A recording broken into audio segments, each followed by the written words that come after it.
Helping Christians understand what they believe and why they believe it. This is the passion of Dr. R.C. Sproul, founder of Ligonier Ministries. We offer the growing Christian thousands of practical educational resources rich in biblical truth. Each is created to help you understand Scripture and apply it to your daily living.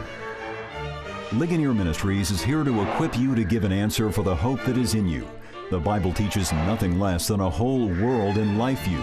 Comprehensive enough for the inquiring scholar, simple enough for the child, yet so profound as to answer the deepest questions of meaning.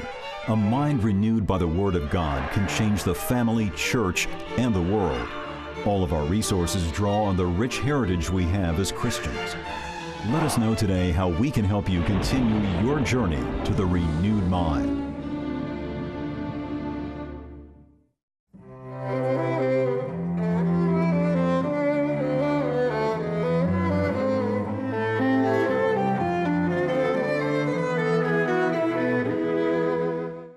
When I was a college student, I took a course once in the philosophy of science, and one of the textbooks that we read at that time was entitled The Metaphysical Foundations for Modern Science. And I remember as I read that book, I was awakened for the first time to a host of assumptions that I had been making all of my life about science and about living, that I never thought of with respect to what was behind them or underneath them. We have a tendency in our day to make a sharp distinction between science or physics and philosophy, engaging in the quest for metaphysical knowledge, as if these were two completely separate categories of investigation that never really meet. But the reality is that in the scientific world, all kinds of assumptions are being made constantly that are really philosophical in nature. Let me give a simple illustration of that. When you go to the doctor and you're not feeling well and you're looking for diagnosis and treatment of whatever it is that ails you, one of the concerns that you have and one of the concerns that your doctor has is in trying to determine what caused this malfunction or your illness. It's the same thing that you encounter when you go and take your car into the mechanic. He wants to find the cause of the problem. So much of what we're concerned about in the realm of real science is the whole question of causality, or of cause and effect. Now, the underlying assumptions behind this question are assumptions that were challenged with great depth in the 17th century. Descartes, whom we've already introduced as the leading figure of 17th century rationalism, was very much concerned about this question. He wasn't simply concerned about epistemology and self-consciousness that we've already looked at, but he was interested in how things relate to each other in terms of causality. Descartes asked questions like this: how is it that I can think about doing something and then translate that thought into action? For example, if I decide right now to take this piece of chalk and throw it to Roger here in the first row, and then Roger decides to throw it back to me, and I catch it without error, of course, as we have this little exchange, how is it that I translated the idea or the thought of an action into a physical response, into a physical action?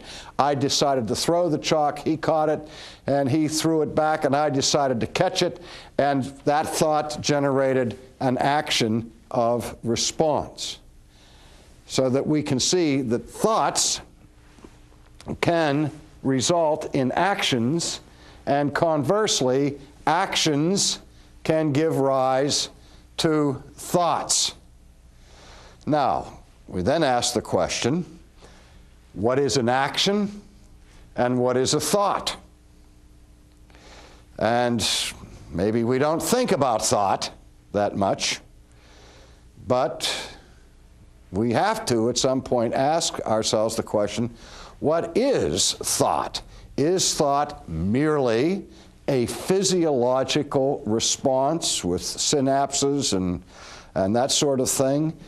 Or are ideas non-physical? We're asking about the relationship between mind and matter. I remember a professor I once had who was asked to give a definition of the difference between mind and matter, and somebody asked him, what is mind? And he said, no matter. And somebody then said, well, what is matter? And he said, never mind. And so with that little game, we were left with the conundrum of trying to distinguish between mind and matter or between thought and action. Well, that's the kind of question that occupied the thinking of René Descartes. Now, in order to address that question, he first of all sought to give definition to matter and definition to thought or mind. And seeking the simplest level of distinction between them, Descartes came up with this distinction, that which is material is extended, or has the property of what he called extension. And that which is thought or idea is non-extension. Now, we're not accustomed to thinking in categories like that in the 20th century, but a similar type of distinction is the one that we hear people making frequently between matter and energy.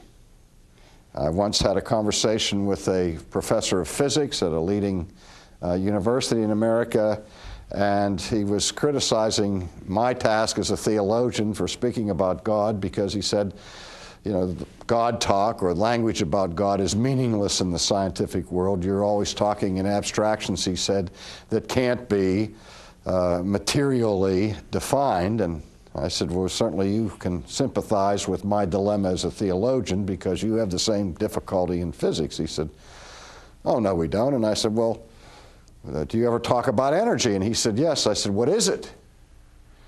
And he said, well, that's easy. It's the ability to do work. I said, I'm not asking for a functional definition. I'm not asking you what it does or what it can do. I want to know what it is, because you guys talk about it as if it were something, had some essence to it. And he said, well, energy is mc squared. I said, again, I'm not interested in its mathematical equivalency.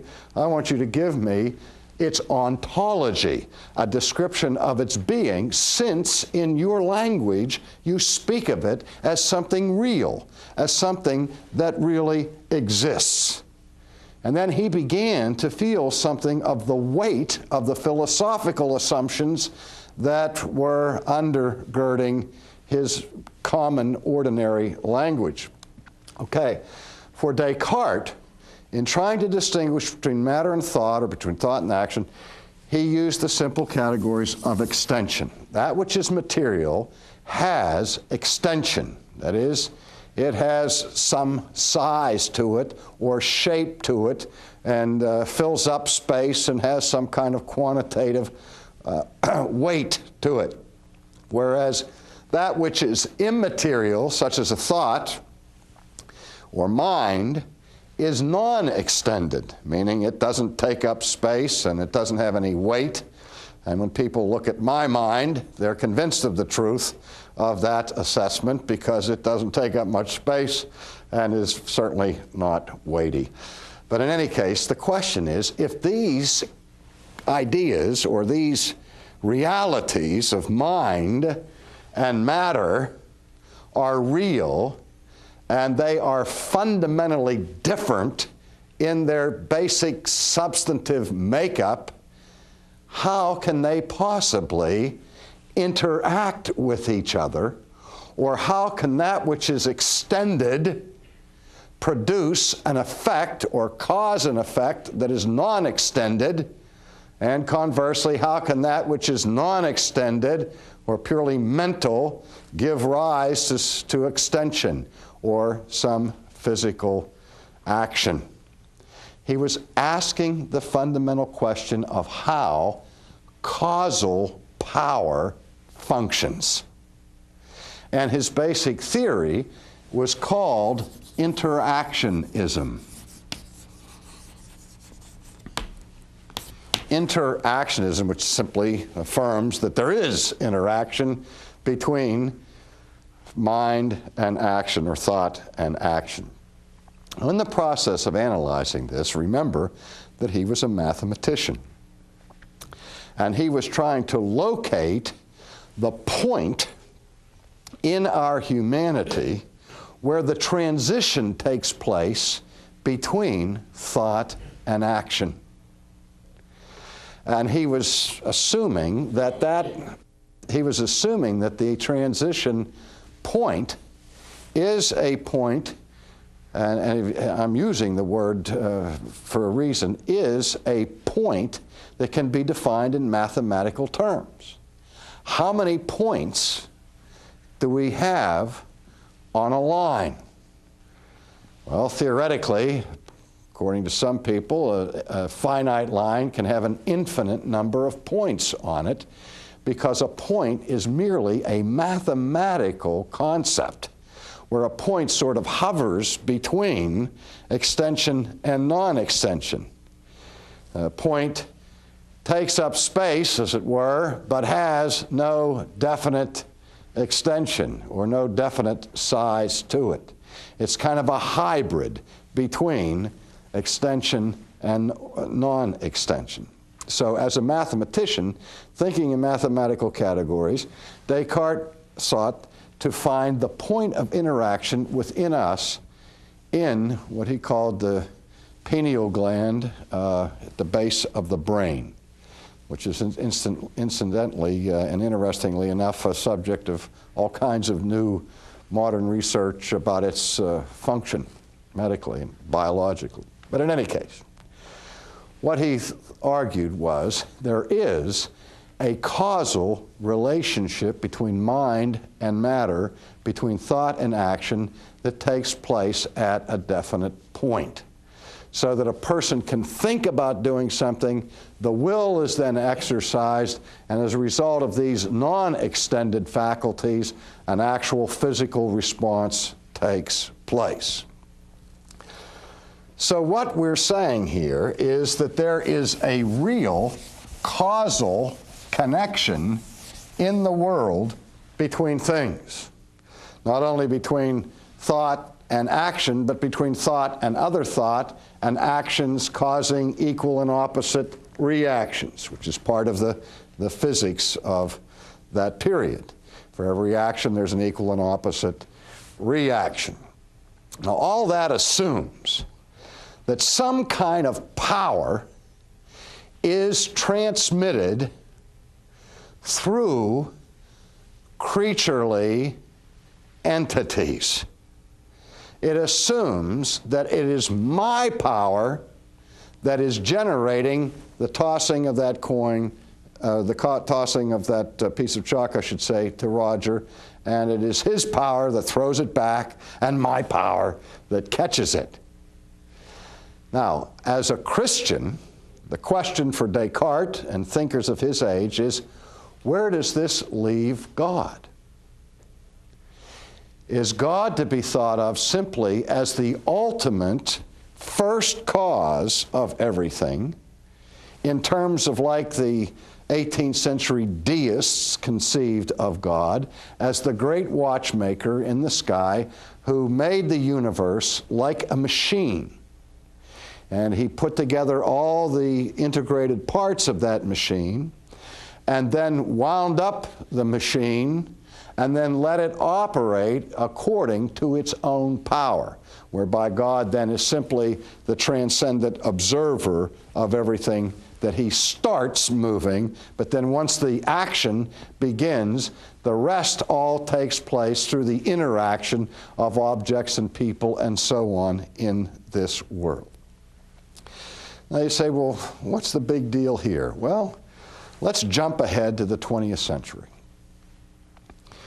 I would think it would be a more than safe bet to say that 99% of the people who are alive in the world, and even 99% of Christian people in the world today, think in terms of the universes operating on a daily basis on the basis of its own power. The assumption of our modern worldview is somewhat mechanical, namely that there is such a thing as the laws of nature, which laws operate according to inherent power, that is, power within objects, forces within this world that have built-in power. So that if you, we're going to use this analogy later on when we get to David Hume, if you observe a pool game in progress, and you see the one player step up to the table with his cue stick in hand, and he then aims the cue stick at the cue ball, and he moves his arm, issuing in a cue stroke, as it were, a billiard stroke, and the tip of the cue stick then hits the cue ball, and when that happens, what immediately follows is the cue ball begins to move and roll across the table and hopefully hits the intended object ball, which had been at rest. Once the object ball is hit by the cue ball, then a couple of actions take place. The cue ball can carry them off the object ball or spin back or follow forward, depending on what kind of spin you impart to it. And you hope that then the action of the object ball is that it rolls across the table and sinks into the pocket as you intended. So that the player is using his mind. He has an intention to carry out, a purpose to carry out, and so he exercises his force on the cue stick, which then imparts force to the cue ball, which in part imparts force to the object ball, which then moves and goes into the pocket. And our assumption is that there's some kind of transfer of energy going on here in this sequence as we observe it. So one thing causes another thing, which causes another thing, which causes another thing. And that power is real and active. Now again, the theologian asks the question, well, does that mean that the universe operates without any assistance from God other than his imparting the initial motion or the initial power to his universe at the time of creation? Now again, that basic assumption that we make every time we watch a pool game or watch other series of events that take place before our eyes is an assumption that not every philosopher has accepted in history. And though Descartes accepted it to a degree, some of his disciples challenged it, and challenged it with a vengeance. And so the problem that we're dealing with here philosophically, and it becomes a major problem when we deal with questions of theology, is the relationship between what's called primary causality and secondary causality. Now, what's the difference? Primary causality refers to the ultimate source of power for every action.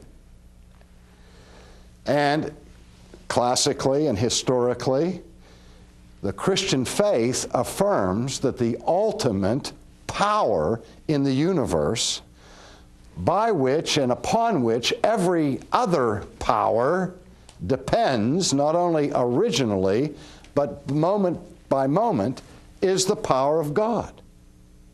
Remember, the Apostle Paul when he debated with the Athenian philosophers, said that it was in God we live and move and have our being. And you recall when we looked at the early stages of philosophy in the pre-Socratic era that one of the major questions that philosophers were discussing was the question of motion. What makes anything move? Which is really a question of causality. And so the Christian view has always been that God is not only the prime mover in the sense of the first mover, but that no motion can take place in this world ever. No power can be exerted at any time apart from the power of God. That God does not create a universe that functions or operates independently from His moment-to-moment empowering of it. But the Christian idea is there is no inherent power in nature, but that nature's power is always dependent upon the primary source of power, who is God. Now, people don't think like that in the 20th century. Here, a secular view of the world has virtually captured the thinking of people today. Now, again, the theologians of history have agreed that God exercises His power not alone. They wouldn't say that God is throwing the piece of chalk when that piece of chalk goes again to Roger, or that God is throwing it back to me, but rather I am really exercising power. I am a causal agent, but my power and the causal power that I transfer here is secondary. So that the idea was that secondary causality is real, but always dependent on the primary source of power, who is God. Now, as Descartes was wrestling with the question of the relationship between thought and action, between extension and non-extension, he, at the same time, is speaking about what we would call secondary causality. Now, some of his most famous disciples, Malebranche, for example, and Golinx, another one in France, challenged his theory of interactionism and replaced it with a theory that really had a very short life in the history of philosophy, and they differed at minor points between themselves, but their basic position was called occasionalism. Occasionalism, and this becomes super important in the next century.